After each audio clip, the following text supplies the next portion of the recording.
Today, they see you from a distance, and tomorrow, they'll see you in glory, and then they'll come to you. Have you ever noticed that, which I'm sure you, if you're watching this channel, you have, but have you ever noticed the people that complain the most are often the ones that criticize other people the most, or gossip the most, or seem to have the most demons that they're struggling to deal with inside themselves? Yeah, I have. People are really funny, man. They are.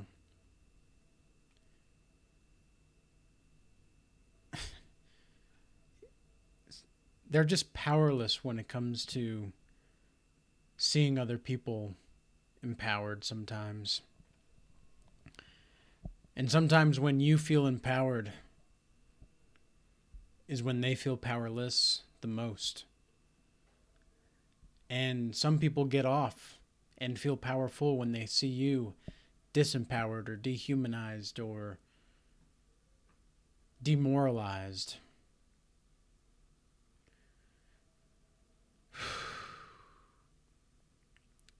What a time to be alive. I'm sure humanity and nature has always been like this to some extent, but over the past few months, it just seems that the more I transcend this kind of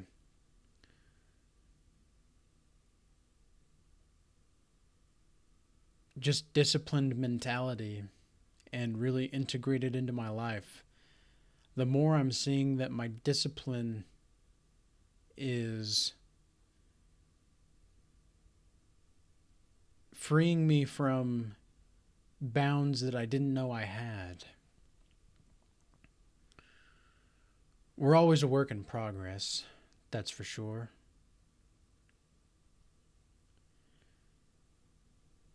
And it's so funny to me how sometimes these people, when they actually don't want to see you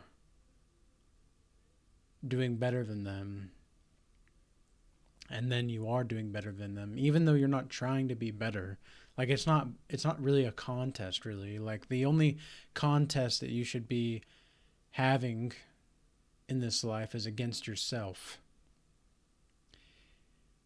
But most people are going to be too busy trying to see what you've got going on, or when people see that you're starting to, make healthier choices or living a more disciplined lifestyle, well, now all of a sudden you've got, and if you're on semen retention in a man, now all of a sudden you've got the good milk, and you've got no spoiled eggs. And now all of a sudden all of the women that once rejected you or didn't even look your way now don't want to get enough of you. And then for women, the ones that maybe took more time to work out a little bit more and choose healthier decisions, now those men that treated them like a piece of trash, well, now all of a sudden they are the princess in Mario, and they're going to do anything they can to get you now. It's funny like that. I recommend to anybody that whenever people want to come back into your life after they've already chosen to leave, don't let them back in.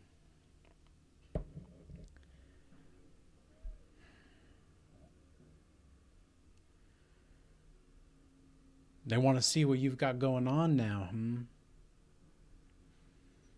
They want to see what's in the cards. What's your hand like right now? I don't know if anybody's played poker here, but in Texas Hold'em, they usually have everybody gets 2 cards, right? Passed along. And then in the center, there's 3 cards initially that are shown. And then everybody bets based off of the cards that they have, and then the hand or the table. Well, the cards are on the table. And then you try to get the best hand. You bet. After one round of betting, there's another card that is placed on the table, leaving 4 cards. And then everybody bets again, and some people fold, some people still play their hand, and then others just keep the same tempo. They're not going to bet more, they're not going to bet less. They're just going to call it and keep playing to see how the hand plays out. And then finally the 5th card is shown on the table, and then everybody reveals their hands. And whoever has the best hand wins. Some people like to see the 4th and 5th hand before they'll see the first 3 cards, right? And they'll fold, they'll bounce. They're like, oh, my hand isn't that good right now. Like, better to get it next time. And then the other 2 cards are shown, and then usually they're like, oh, snap, like, I could have actually stayed on if I just played out my hand. This is a common mistake in a lot of poker games, right? Where you play the person across from you. This is something I learned from a James Bond movie, The Casino Royale. So you play the person across from you. You don't necessarily play your cards.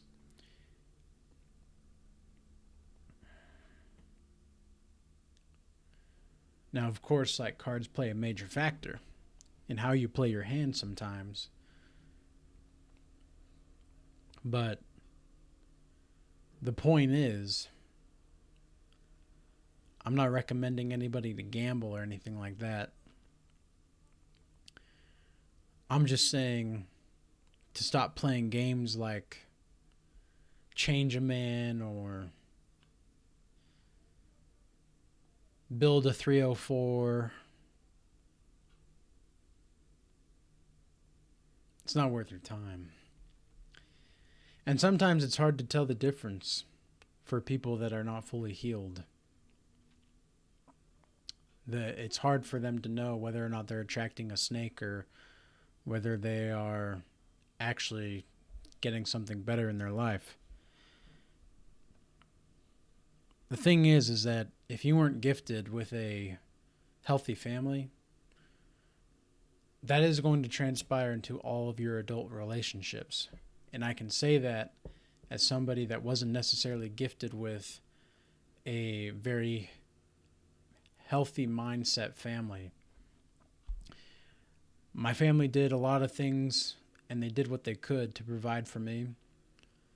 And I do not want to dishonor them, at least their reputations, in any way publicly. But I will say that all in all,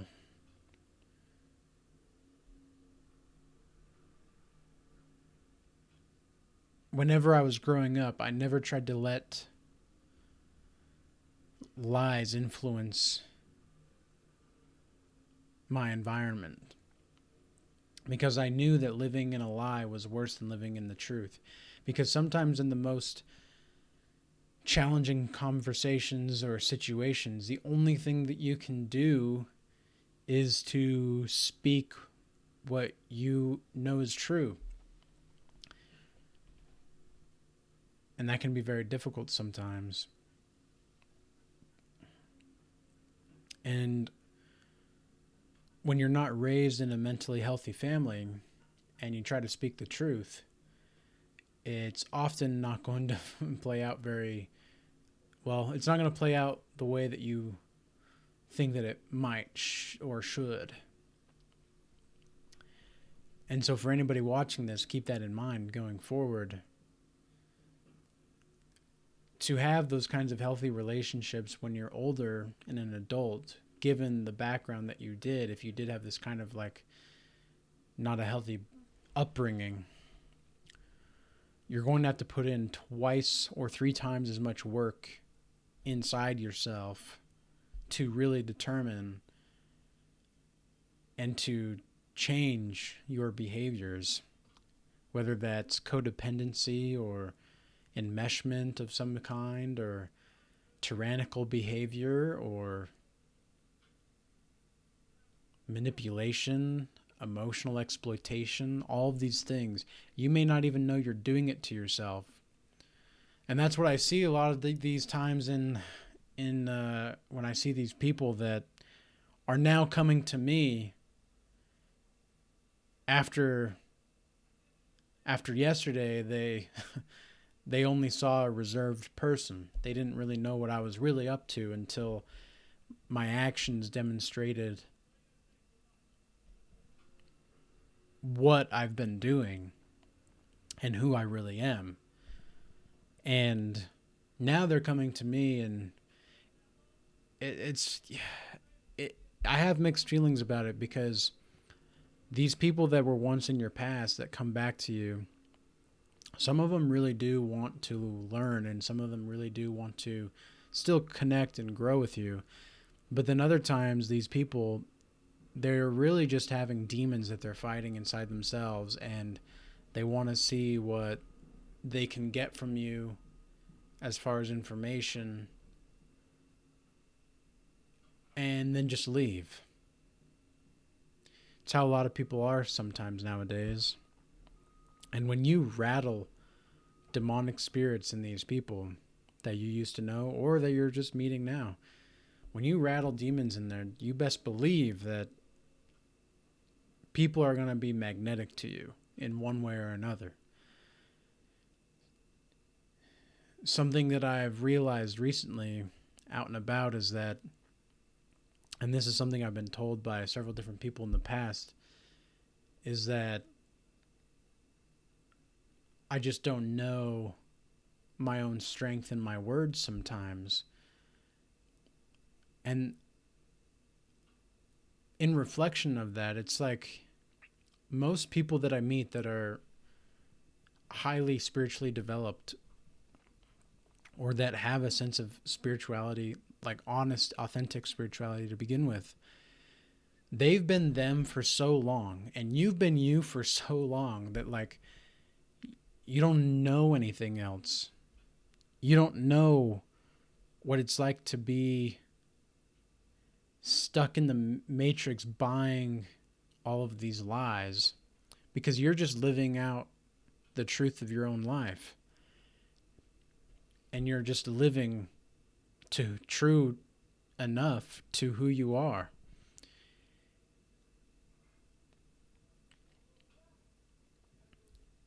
But I say this: don't let delusional people influence your prosperity. And when they do try to influence your prosperity, make sure to say no. Stand up for yourself. They're going to come back to you one day, because they're going to realize what they lost. And this happens with narcissistic relationships too. It's called hoovering. When people, when narcissists specifically come back into your life after a period of time, it may be a month, it may be a year, it may be 2 years, it may be 10 years. Whenever they come back after you know that you cut off contact for a reason, they'll try to hover back and just see if you're going to try to like take that love bait, I call it, because it's not really love. It's just bait to get you back on the trauma bond train. And that train is going nowhere fast. it's heading off the rails. In 2 miles up ahead, there's going to be no rails because nobody bothered to finish the track on that train because it was a worthless train anyway. And they're going to try to take you down with them because they know that that's the only train that they can afford to take. And when you see another golden train or something over there, and you actually, have a sense of discernment and logic, and you're like, well, that train looks like, there's healthy people on it, that they have like Team Healthy on the window or something, they and then over here you're like Team Demons and Team Satanic Rituals and shit. It's like, the golden train where people are joyful and happy that I can afford, or the train that leads to death. And this person is disguising as one of these people over here to take me on this train that leads to death. Now, when you don't have discernment, obviously it's not that clear. When you have the trauma bond, it's not that clear. When you're trauma bonded to somebody, whether usually it's just with a narcissist, but it could be with a family member, it could be with a sister or a brother, or it could be something that you call a friend, or somebody that you call a friend, or whoever it is, a boyfriend, girlfriend. You could have a trauma bond with this person, and the emotions that you're addicted to would lead you to this train over here that leads to death. And the reason that this happens is like, you're not used to the train with Team Healthy on it. You're not used to the train that has, these gold wheels and these golden rails, and everything is very beautiful and just. And sometimes you may not feel worthy of it because you've been stuck on going on trains like this for so long that you don't know what it's like to be on this other train until you actually get on that train. But it takes will, effort, discipline, and a sense of responsibility and urgency to take that other train. The price is super cheap to get on this train over here. It's very cheap. But your soul dies when you step foot on that train.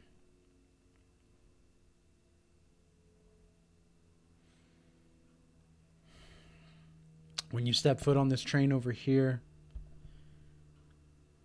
the journey never ends.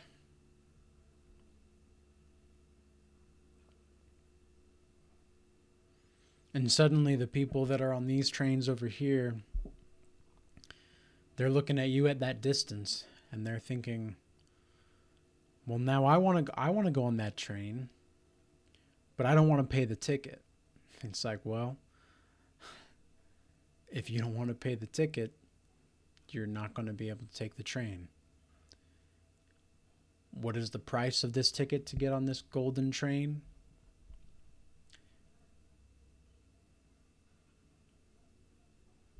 It's acceptance of your own heart and your own life in the communion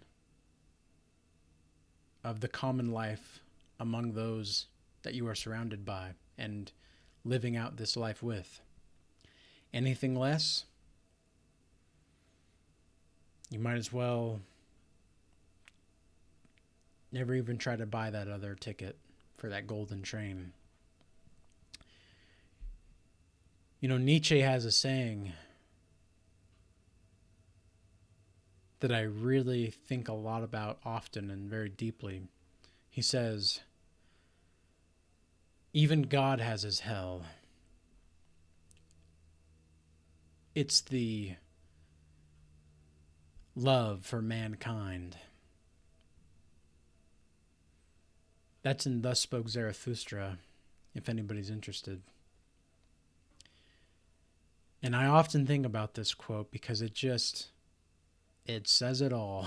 It really does. Because when you realize that your love of humanity is something that causes you pain, that's when you realize that, like, that's the ticket to some degree to get on this golden train, is to realize that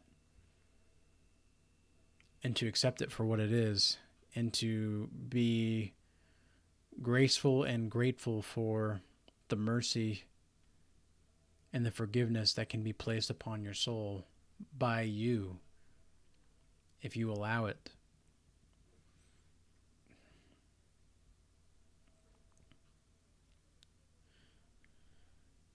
So yes, today they'll just see you from a distance, wondering what you've got going on, may not even care, may not even notice you. And then all of a sudden, when you get that golden ticket to go on that golden train, your whole presence changes. Everything about who you are changes because you've made decisions that lead you to this point. And make no mistake, you don't always get to stay on that golden train. You have to make decisions every day to stay on that train. And yes, that train goes on forever, but in order for it to go on forever, you have to make those decisions every day. You know, Joseph Campbell talks about, in a marriage, there's two things that people do. Every day they love and every day they forgive. And that's the same thing that goes with you, I think. It's a marriage with yourself. It's a vow to yourself to love and to forgive yourself, because you're not always going to make those, you're not always going to be on point. But those times that you do feel on point, that feels amazing. And that's what it's like to be on the golden train. And would you rather feel on point, confident in your abilities on that golden train? Or would you rather be on that spiritual death train where you're filled with anxiety and self-doubt, anxiousness, depression? And sure, there's a lot of fleshly desires on that train available, but at the end of the road, there's still no track. And you're still going to be nowhere. On that golden train, you're going to be somewhere. And that's where you are here now. So with that being said, I hope this message was informative and useful. Until next time, peace be with you.